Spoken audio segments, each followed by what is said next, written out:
En el hospital de Escuintla se descubrieron pruebas de COVID-19 vencidas. Autoridades de salud afirman que la empresa las repondrá. La propuesta para reformar la ley electoral y de partidos políticos incluye la posibilidad para que agentes de la Policía Nacional Civil puedan votar. Cifras muestran que muy pocos transportistas han instalado los limitadores de velocidad. Analizamos qué deben hacer las autoridades para que la ley se cumpla. El Ejecutivo continúa fomentando la inversión extranjera. Buscan mejorar la posición de Guatemala en el índice de facilidad para hacer negocios. El conflicto que se registra entre Israel y Hamás ha provocado alarma y varias muertes en la Franja de Gaza. Muy buenas noches, sea usted bienvenido. Es un gusto acompañarles junto a Julio Talamonti en el análisis de la noticia. ¿Cómo estás, Julio? Buenas noches. Sandy, muy buenas noches para ti. Pues también aquí muy contento, pero listo sobre todo para empezar estos análisis. 3 temas que son impactantes, ¿no? En esta noche. Pero es que impacta el primero cuando se descubren nuevas pruebas vencidas para detectar COVID-19. ¿Qué vas a detectar si ya no sirven esas pruebas en ningún momento, no? ¿Qué acciones tomarán las autoridades en este caso? ¿Qué pasó con el control? Todo esto lo estaremos analizando en este momento, así que comenzamos. Está bien.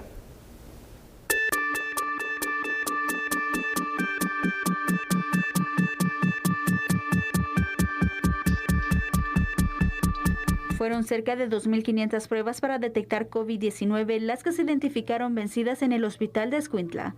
Sin embargo, estas no fueron aplicadas en personas, por lo que descartan resultados falsos. Al respecto, las autoridades de salud acordaron junto a la empresa proveedora de las pruebas que serán reemplazadas, por lo que descartaron presentar denuncias ante el Ministerio Público.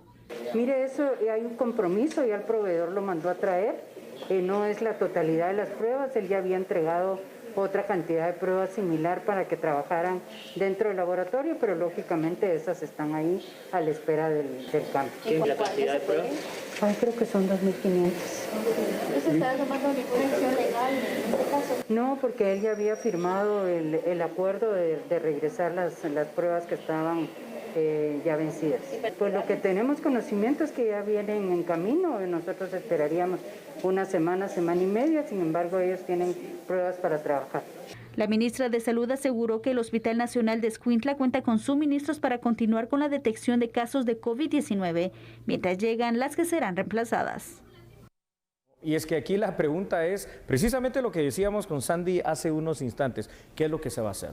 Es que esto ya no puede estar pasando. ¿Qué es lo que está pasando en cuanto a que están queriendo verle la cara en primer lugar al Ministerio de Salud, pero sobre todo a nosotros los guatemaltecos? O en todo caso, se tratará, si se investiga más a fondo, de alguna red por allí que esté funcionando, que pretende apropiarse de lo ajeno, vendiendo situaciones que no sirven absolutamente para nada. ¿Cuánta gente se habrá ido a hacer esa prueba y dijo, ay, qué bueno, estoy negativo, y tal vez era positivo? Señores y señores, esto es grave, gravísimo. Aquí algo hay que hacer y alguien tiene que tener las responsabilidades correspondientes, Sandy, y debe de ser consignado y, por supuesto, puesto a disposición de las autoridades. Julio, no todas las personas en el país tienen la posibilidad de poder pagar una prueba en un laboratorio privado, y por eso entonces está el Ministerio de Salud apoyando para poder realizar estas pruebas y determinar entonces si la persona sospechosa es positiva a COVID o no, para iniciar con el tratamiento. Pero imagínate, con esta situación que se registra, yo creo que falta un poco de control, ¿no? En el momento de poder entonces, a la hora de recibir las pruebas, ¿qué controles están teniendo para poder detectar oportunamente este tipo de situaciones? No van a proceder legalmente, decía la ministra, contra la empresa porque las van a reponer, pero ¿qué opinas tú de esto? No, Sandy, es cierto, tienes la razón, así lo dijo la ministra, hay que proceder, ¿y sabes por qué? ¿Y qué tal? A ver, es decir, pensemos lógicamente, esta empresa tiene que saber que lo que está vendiendo no sirve. Es que no hay manera de que no lo sepa. De que no lo sepa si lo compró de otro lugar, que seguramente es así. Tienen que probar esa mercancía. Entonces aquí hay un dolo, es decir, el hecho de querer engañar, el hecho de querer hacer un daño para beneficiarse obviamente económicamente. Estas pruebas han de costar prácticamente nada y se venden no sé a qué precio, porque son pruebas PCR, además de las más especializadas, porque son pruebas moleculares. Entonces no, aquí por supuesto que hay que reponerlas, pero eso ya no quita que aquí hay una acción de la cual alguien o algunos tienen responsabilidad. En esa empresa que vendió esta situación por no tener la capacidad de detectarlo, suponiendo que de verdad ellos no sabían que estas pruebas eran falsas, pero también en el propio Ministerio de Salud, Sandy, porque disculpa, si vas a recibir algo, hay una comisión que debe encargarse de revisar esto, ¿verdad? Terrible. Totalmente, Julio. En serio, debería de existir entonces este control, porque la duda es, ¿ha pasado en otros casos, en otros hospitales? Porque esto de verdad ya nos hace pensar mal, ¿no? Totalmente, Sandy. Vamos con unos datos, tienes toda la razón, y ahí en pantalla usted los va a ver. Y es que fíjense lo siguiente, las pruebas PCR, que supuestamente son no solo las más caras, sino que las más certeras, son pruebas de nivel molecular que detectan directamente el material genético del virus. Se usan para diagnosticar una infección en curso causada por el virus denominado el SARS-CoV-2, que comúnmente es el que provoca definitivamente el coronavirus, como se le conoce coloquialmente. Se utilizan, Sandy, las muestras de las vías respiratorias y permiten distinguir los casos asintomáticos. Usualmente los resultados de estas pruebas se conocen al cabo de un día según las circunstancias, pero aquí la situación es literalmente grave porque, a ver, Sandy, ¿qué confianza, de verdad qué confianza se puede tener ahora que en un centro de salud, que en un hospital, que en cualquier lugar no existan también más pruebas de este sentido, vencidas, que no sirven, falsas, como le quieras llamar? Es decir, no hay ya ese nivel de confianza.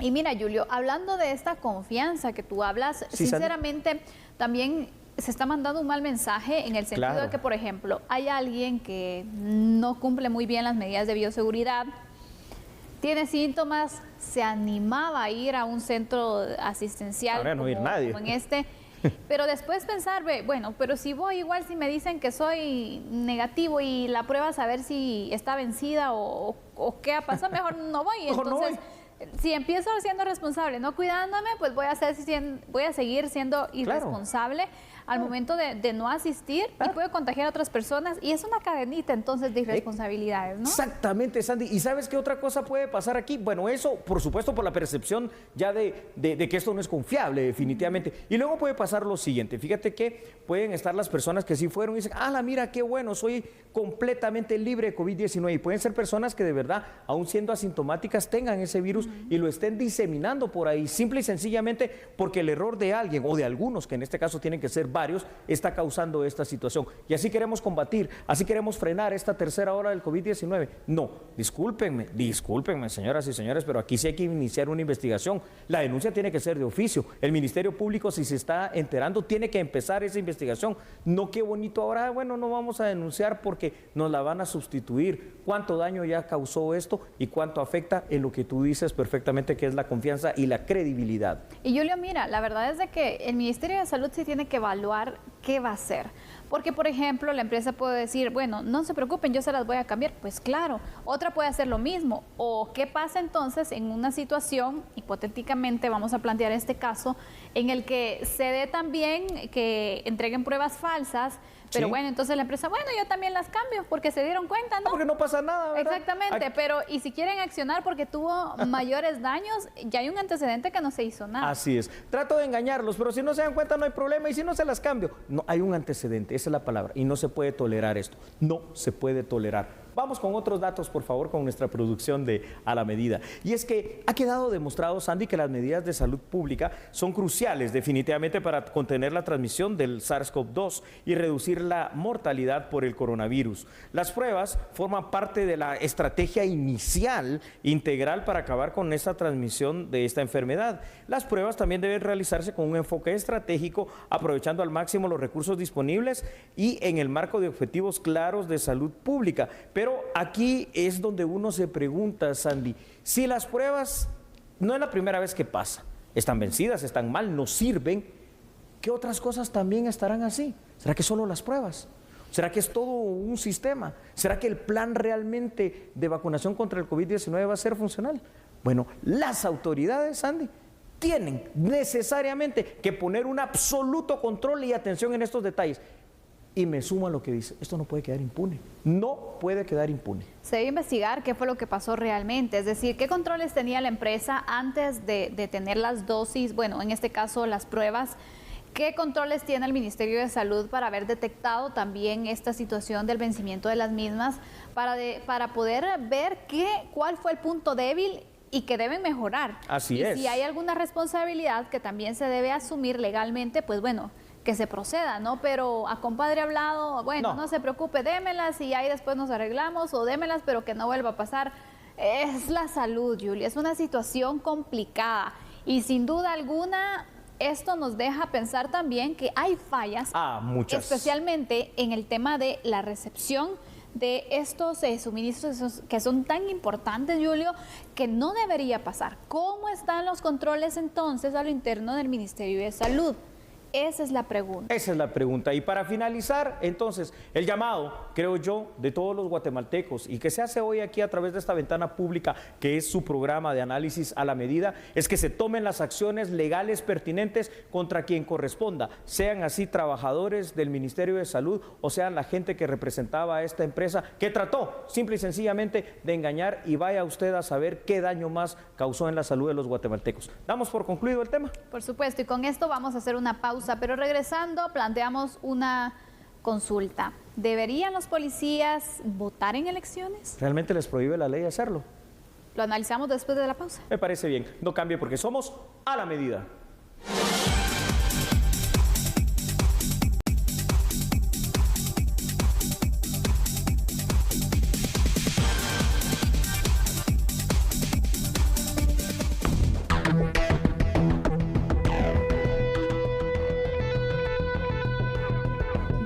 Constitución Política de la República de Guatemala, en el artículo 248 establece que los integrantes del Ejército de Guatemala en servicio activo no pueden ejercer el derecho de sufragio, ni el derecho de petición en materia política, tampoco pueden ejercer el derecho de petición en forma colectiva, por lo que la prohibición solo aplica a los integrantes del Ejército y no a los agentes de la Policía Nacional Civil. Eso es lo que analiza la Comisión de Asuntos Electorales en relación a las reformas a la ley electoral y de partidos políticos. De hecho, le voy a decir, la Constitución Política de la República de Guatemala es muy clara en manifestar quienes tienen prohibición expresa, pues para no ejercer ese derecho constitucional, que en este caso es el Ejército de Guatemala. Entonces, todos los diputados que estábamos presentes integrando la sesión del día de hoy, arribamos a la conclusión que hay que obedecer a lo que establece la Constitución Política de Guatemala y que va muy orientado a lo que manifiesta en su propuesta de reforma el diputado Lexa. De hecho, los compañeros que estuvimos hoy en sesión estamos de acuerdo en esa propuesta, pero no hemos entrado a votación en el sentido de que no teníamos a todos los compañeros presentes para que ya dijeran ellos, ahí sí que con el quórum necesario, y votar en relación a que sí entraría como ya dentro de nuestro dictamen. Pero le quiero comentar de que definitivamente está muy relacionada esta propuesta con la Constitución Política de la República de Guatemala. Son cerca de 32,000 agentes de la Policía Nacional Civil activos, los que actualmente no pueden emitir su voto de acuerdo al artículo 15 de la Ley Electoral y de Partidos Políticos, y que podría ser reformado con las propuestas que se analizan. A ver, yo creo, Sandy, televidentes, que lo primero que hay que hacer aquí es definitivamente conocer la Constitución, y una vez conociendo la Constitución, pues hacerle caso a la Constitución, y voy a explicar por qué. El artículo 175 de la Constitución dice primacía constitucional, es decir, la Constitución es la ley de leyes y es la que hay que respetar. Dice la Constitución también que tú puedes hacer todo aquello que la ley no te prohíba, y taxativamente, y para aquellos que tienen alguna duda con este término, taxativamente significa lo que está escrito ahí de manera literal. La prohibición para no emitir el sufragio, la gente le dice voto, es específicamente para los miembros de las Fuerzas Armadas, es decir, del Ejército de Guatemala, tal y como lo dice. No habla de la PNC, con lo cual la interpretación lógica es que pueden votar. La costumbre, y tú lo sabes perfectamente, dice, bueno, PNC también es Fuerza de Seguridad, entonces que no vote, pero no es lo que dice la Constitución. Interpretando la ley, entonces sí podrían ellos votar, pero también desde el surgimiento no se ha dado esta situación. ¿Por qué, Julio? Esta es una situación precisamente de lo que te decía, las 5 fuentes del derecho, ¿verdad? Los principios generales del derecho, la doctrina, la jurisprudencia, la ley y por supuesto la costumbre. La costumbre hizo que se traslapara y se trasladara precisamente a la institución policial que nace en el año de 1997, después de la firma de los acuerdos de paz, la costumbre de que el ejército, fuerza de seguridad en aquel momento, no votase, la costumbre de que en aquel momento lo que era la Policía Nacional, anterior a la Policía Nacional Civil, no votase. Pero a todos se les ha olvidado algo, no sé si de una manera correcta o no, con alevosía, no sé si con dolo, no sé de qué manera, el hecho de no permitirle emitir el sufragio, que es un derecho humano, además, elegir y ser electo, a los miembros activos de la PNC y obviamente pues detrás de ellos a toda su familia, que sí se les permite. Si vamos a la ley, en ellos está permitido y así lo está viendo finalmente ahora el Congreso de la República, o sea que ¿es factible hacerlo? La respuesta es sí. Vamos con datos, Julio, para poder ir ampliando entonces la información en este análisis. Con mucho gusto, Sandy. Véalos por favor allí en pantalla. Tiene usted también que tener claridad de lo siguiente. Durante las pasadas elecciones, y no solo esas, siempre, no han podido votar los elementos del Ejército, la Policía Nacional Civil y la Guardia del Sistema Penitenciario y los elementos de policías municipales y de tránsito. El Tribunal Supremo Electoral basó la prohibición en el artículo 15 de la Ley Electoral y de Partidos Políticos. Ese artículo reza: no pueden ejercer el derecho de voto los ciudadanos que se encuentran en servicio activo en el Ejército Nacional o los cuerpos policíacos y que quienes tengan nombramiento para cualquier comisión o trabajo de índole militar. Pero estamos hablando precisamente de la ley electoral y de partidos políticos, que te digo algo. A ver, y aquí es necesario, por favor, que entendamos esto y la interpretación de la ley. Hay 5 leyes que tienen rango constitucional. Una de ellas es la ley electoral y de partidos políticos. ¿Qué significa eso? Que aunque no forma parte de la Constitución, es como si estuviera dentro de la misma. Por eso tiene rango constitucional. Sin embargo, la Constitución misma nos da la respuesta aquí. Número 1, primacía constitucional sobre cualquier otra norma o ley que te restrinja, que te disminuya o que tergiverse los derechos de los ciudadanos guatemaltecos. Y número 2, lo que dice el artículo 44 y por ende también el artículo 175, que cuando eso pasa, cuando otra ley, así sea de rango constitucional, como la ley electoral y de partidos políticos, disminuya, restrinja o tergiverse un derecho humano, el derecho a elegir y ser electo, el derecho al sufragio, pues este va a ser, tú ya lo sabes perfectamente, se dice que va a ser nulo de pleno derecho, o como decimos en la expresión latina, nulo ipso iure. Es correcto. Entonces, si esto no queda claro, es porque antes no lo han querido ver. Eso significa y ratifica una vez más que hay una colisión. ¿Sabes cómo es esto? Como el tema ese de pena de muerte o la vida, entonces está esa discusión, sufragio o no sufragio, ¿qué vale más? ¿El ejercer un derecho humano o el prohibirlo? El ejercerlo, y el derecho al voto es un derecho. Julio, llama la atención que ¿por qué después de tanto tiempo pues no se había tomado una decisión de por lo menos analizar este punto y darle vida entonces a la posibilidad de? 2 cosas. Primero, pues la falta de interés y voluntad política de poder analizar un tema serio como este. Y número 2, también aquí hay que decirlo con claridad. ¿Cuál es el temor que se puede tener, por ejemplo, en el hecho de que las fuerzas de seguridad, en este caso la Policía Nacional Civil, pueda emitir el sufragio en la gente que está activa dentro de ella? Bueno, en que el voto sea orientado. ¿Orientado por quién? Pues definitivamente por cada uno de los gobiernos de turno que así estén. Ese es un temor, ¿no? que se puede correr y que de hecho puede pasar, pero que no garantiza el que eso efectivamente así sea. ¿Te parece si vamos con más datos? Adelantemos los datos. Por supuesto, ahí los tiene usted en pantalla. El Tribunal Supremo Electoral presentó al Congreso de la República una propuesta para reformar la ley electoral y de partidos políticos. Esta propuesta, Sandy, contiene 44 artículos provenientes de la Comisión de Actualización y Modernización Electoral denominada CAME.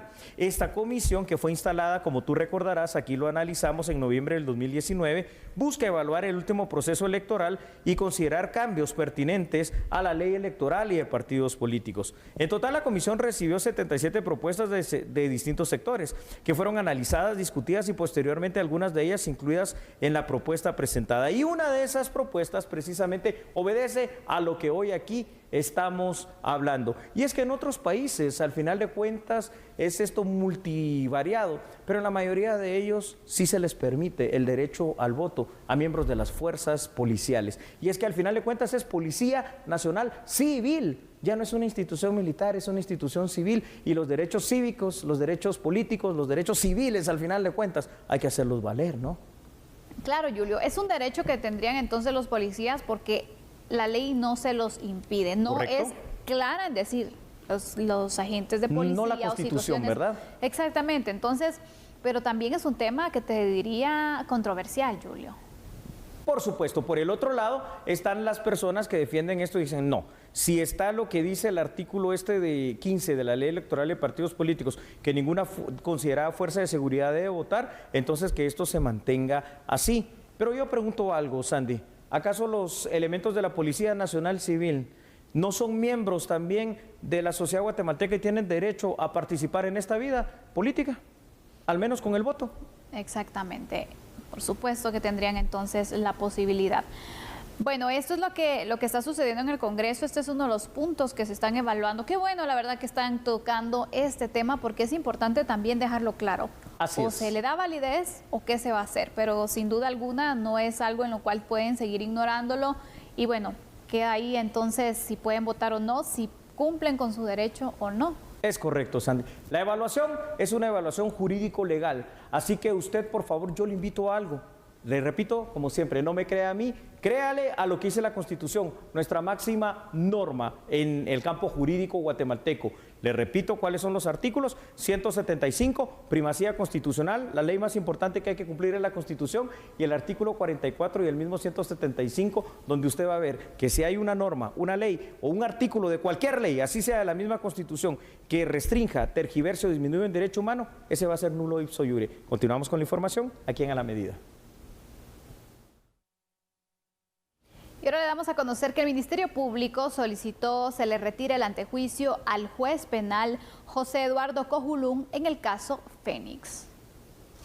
En el caso penal llamado Fénix, el Ministerio Público en el 2019 reabrió la investigación por el delito de lavado de dinero. En abril de aquel año, la Policía Nacional Civil capturó a 20 personas y fueron puestas a disposición del juzgado de mayor riesgo de.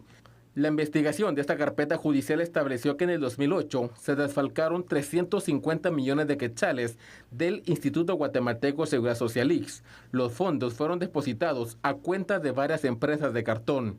En este proceso, el Ministerio Público, este 11 de mayo, presentó en gestión penal en la Torre de Tribunales una solicitud del retiro de antejuicio del titular del juzgado de extorsiones, José Eduardo Cojulún Sánchez. El señalamiento del ente encargado de la persecución penal es que Cojulún en el 2008 anuló ilegalmente la orden de captura del sospechoso Gustavo Adolfo Herrera Castillo, quien a la fecha continúa escapando de la justicia.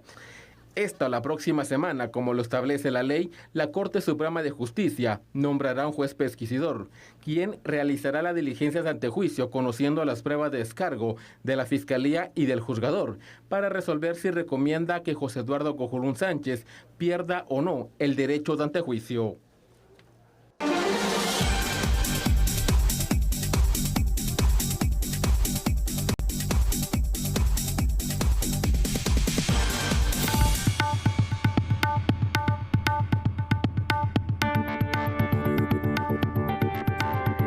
Tan solo el 0.01% de vehículos de transporte pesado y de pasajeros cuenta con un regulador de velocidad, lo que evita que se desplacen a más de 80 kilómetros por hora. Esto significa que de 1 millón de unidades vehiculares, solo 10,000 cumplen con el Acuerdo Gubernativo 38-2019. De acuerdo a miembros de la Unidad de Accidentología Vial de Provial, se mantiene conversación con la Dirección General de Transportes para definir el proceso de multa para infractores. Cada remisión podría oscilar entre 5 a 10 salarios mínimos. Al respecto, transportistas no están en contra de limitar la velocidad de las unidades, pero se ha presentado otra propuesta para cambiar el uso de los limitadores. No, nosotros nunca nos hemos opuesto. Nosotros lo que hemos dicho que la forma en que lo establece la ley vigente no es la más adecuada, porque representa un costo muy oneroso para el transportista, unas inversiones elevadísimas. Y obviamente a través de control satelital, que son medios tecnológicos, puede ser mucho más efectivo, más ágil y más económico ese control. Y también vemos de que debería de buscarse, y lo hemos planteado de esa manera a las autoridades, castigar a los verdaderos infractores. Si hay excesos de velocidad en la vía pública es porque los conductores son los que accionan el pedal de la aceleración. Bueno, este tema, lo bueno es que lo hemos analizado en otras ocasiones y Sandy, no me dejarás mentir, es decir, cuántas veces hemos dicho que si está la ley debe de cumplirse, porque para algo está la ley y en este caso esta ley pretende ser preventiva. ¿Preventiva de qué? De incidentes, de accidentes, preventiva de heridos, preventiva de muertos, preventiva de daños materiales. Y no puede ser que a este punto se nos diga que el 0.01% de los transportistas cumplen con esto de los limitadores o reductores de velocidad. ¿Hasta cuándo vamos a seguir permitiendo la anarquía? ¿Hasta cuándo vamos a seguir permitiendo el desorden? ¿Y hasta cuándo vamos a permitir que esté la ley, pero que no se cumpla? Sí, Julio, la verdad es de que mucho tiempo ha pasado ya, se siguen dando largas, que procesos administrativos, que inconformidades. Que prórrogas. Exactamente, entonces excusas van a existir muchas, pero correcto, mientras esas ocurren, mientras esas excusas se dan, hay personas que están poniendo en riesgo su vida, hay personas que han perdido la vida, que han sufrido un accidente. Así es. Por situaciones que, bueno, como estas, que se pretenden entonces erradicar, y es la excesiva velocidad, por mencionar uno de los puntos. Es correcto. La imprudencia, la negligencia y la impericia, que la vemos día con día en las calles y sobre todo en las carreteras guatemaltecas, y donde yo creo que es evidente, hasta para los usuarios del transporte público colectivo, el hecho de que, claro, ni modo, por necesidad ahí van, pero están arriesgando la vida en una ruleta rusa diaria y nadie parece poner aquí un control. Aquí la única forma de ir poniendo orden en nuestro país, Sandy, es que se cumpla con la norma, que se acaben las excusas y que se acaben las prórrogas. Por supuesto, definitivamente ahorita esto, si lo estarán escuchando los señores dueños de estos transportes, dirán, bueno, pero ¿este qué es lo que está hablando? Sí, pero ¿qué dice la Constitución?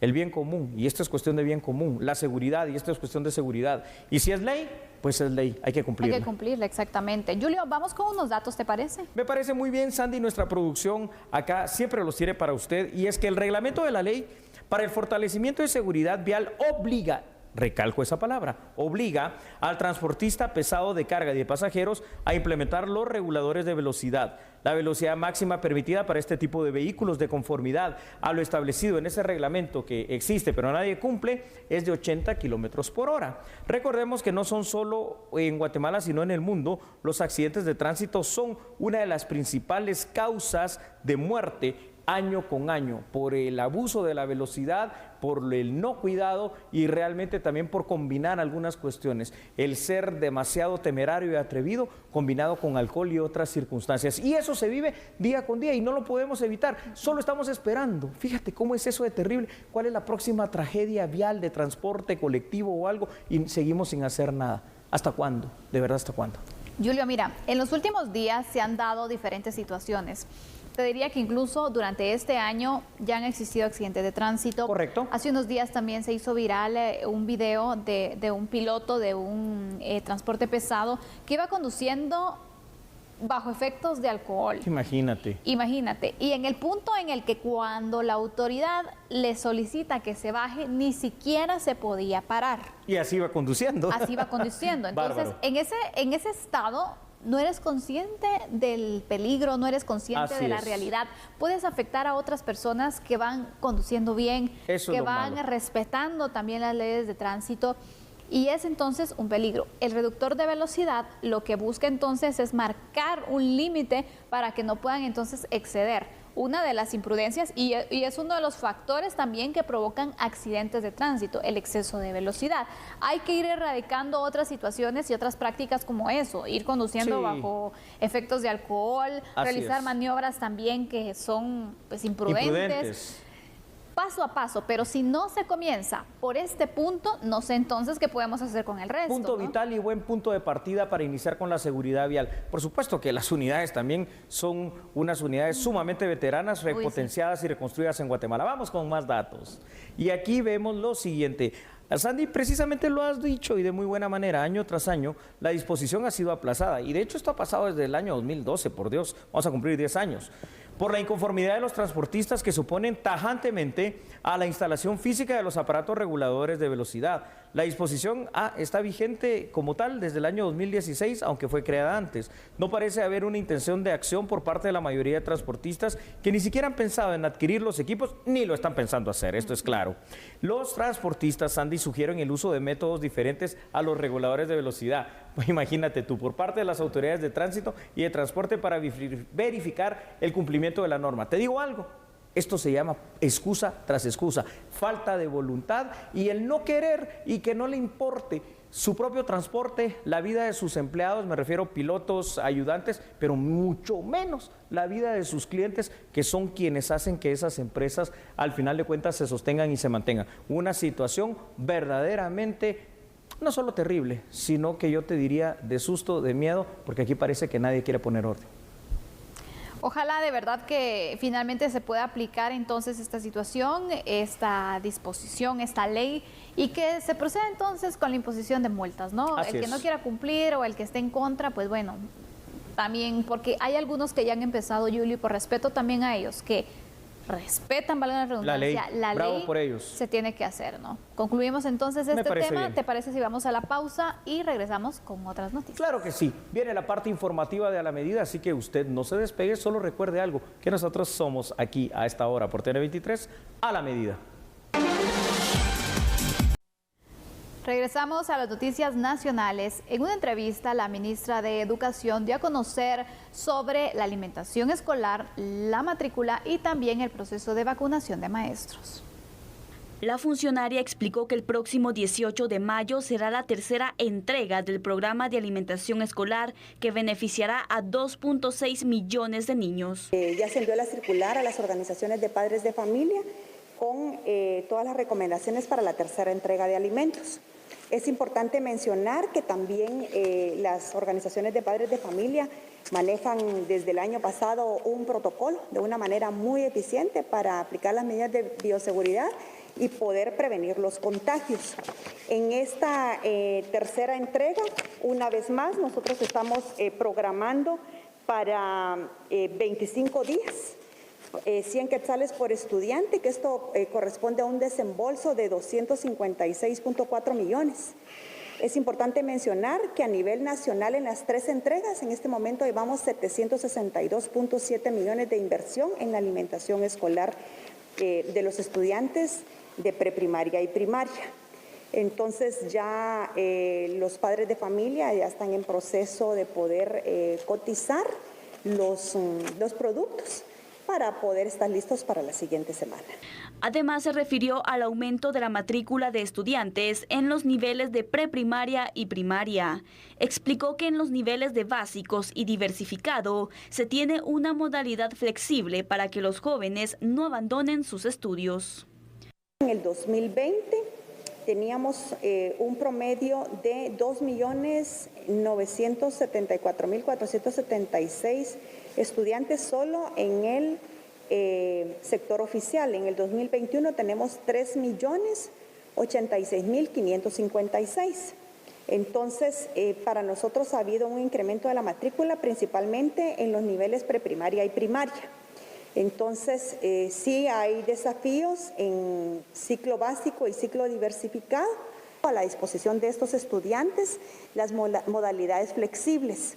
Entonces, sí hemos tenido un incremento en las modalidades flexibles, que es la educación extraescolar. Entonces, aquellos jóvenes que no puedan matricularse en el escolarizado, que es los ciclos y los básicos como lo venían trabajando, le estamos poniendo a su disposición que puedan seguir una modalidad flexible, que podemos atenderlos en un horario que se ponga de acuerdo con el grupo de la comunidad o en fin de semana, inclusive atenderlos a través de métodos virtuales.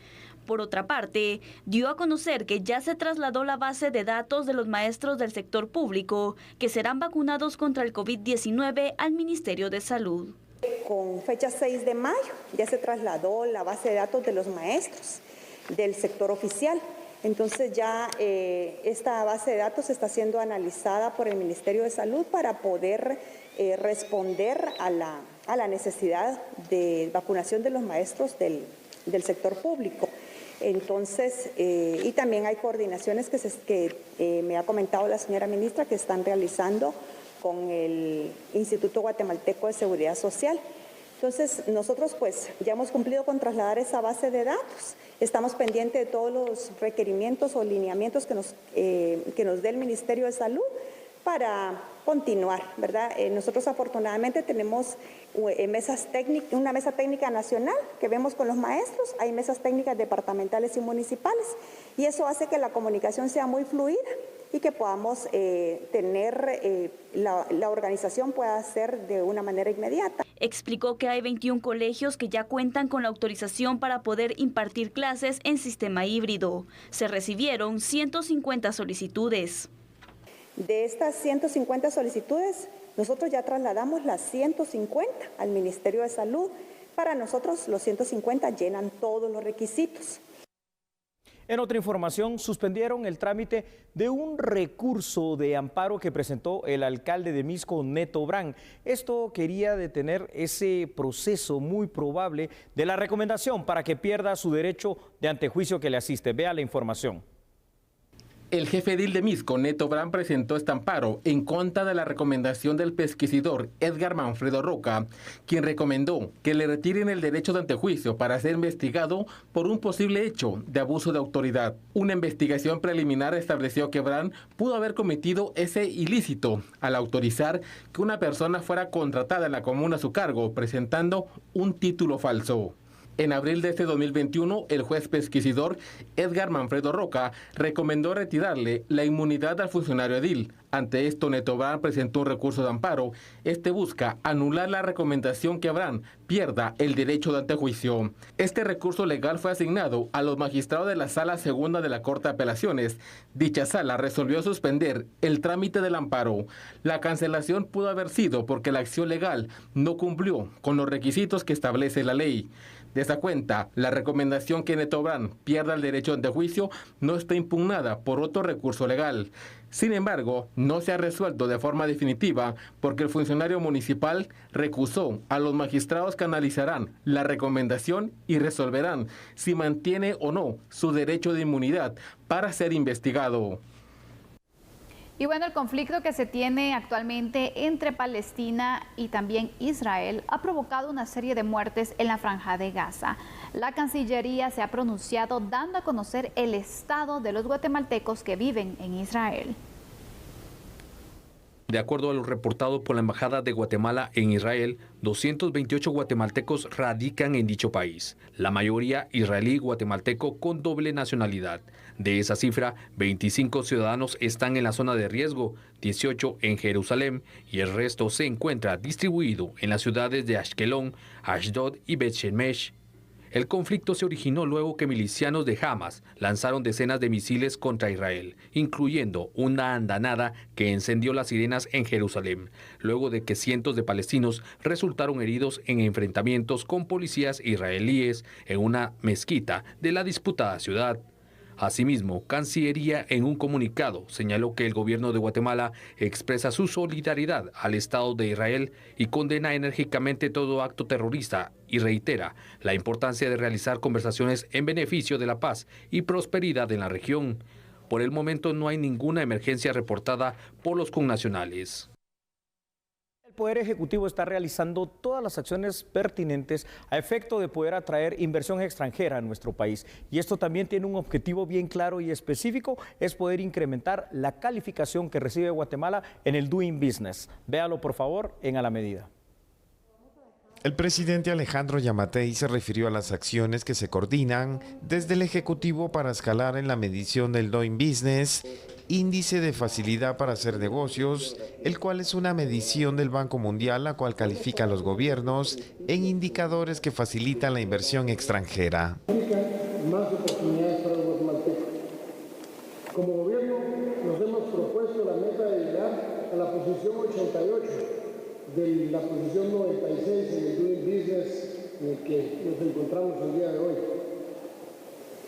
Ese indicador del Banco Mundial para nosotros es muy importante y sabemos que la meta que nos hemos propuesto es ambiciosa, pero dado que son muchos los países que están haciendo su mejor esfuerzo por mejorar el indicador, sin embargo, estamos seguros que los esfuerzos que estamos realizando como país nos conducen en buen camino. Lograr una mejor evaluación que permita presentar mejoras regulatorias sustanciales que faciliten la actividad empresarial en todas las áreas medidas por el Doing Business requiere el concurso de todos los actores, no solo del gobierno. Hoy tenemos un gran trabajo por hacer y ese trabajo es demostrar que en Guatemala las cosas son diferentes, que la inversión extranjera es bienvenida, que la certeza jurídica se está dando poco a poco con todas las leyes que estamos promoviendo y que una de esas leyes es la ley de lavado de dinero. Sin embargo, el presidente comentó que hay ciertos sectores que no quieren el desarrollo del país. Pasos que hemos dado, los avances que hemos tenido, las luchas a las que nos hemos tenido que enfrentar, incluso enemigos del propio gobierno, tratándonos de bloquear todas las iniciativas con el único fin y propósito de que el gobierno fracase. Ese gobierno no va a fracasar, como no lo hemos hecho hasta el momento. Y no va a fracasar porque confiamos en la clase empresarial de Guatemala, porque sabemos que vamos a lograr mejorar la economía aún más de lo que ya la mejoramos. El ministro de Economía explicó las acciones que se realizan desde el Ejecutivo para escalar posiciones en la calificación. Estamos viendo pues que las leyes que se han aprobado en el Congreso de la República, una ley de antitrámites, por ejemplo, que fue recientemente aprobada, la ley de modificaciones a zonas francas, que esperamos sea aprobada esta semana, pues van a venir a beneficiar esa calificación del Doing Business y esperamos que para la calificación del 2022, que es la que nosotros esperamos mejorar en nuestra puntuación, y por eso hicimos el evento de hoy, enseñándole todo lo que hemos hecho, todo lo que seguimos haciendo y por qué Guatemala es un lugar para invertir, tengamos una mejor calificación, como lo mencionó el señor presidente. El Doing Business, o índice de facilidad para hacer negocios, es el indicador del Banco Mundial. Tiene como finalidad medir las acciones que realizan los gobiernos para la realización de negocios de capital extranjero. Como siempre, un privilegio informarles. Que descansen. Chao.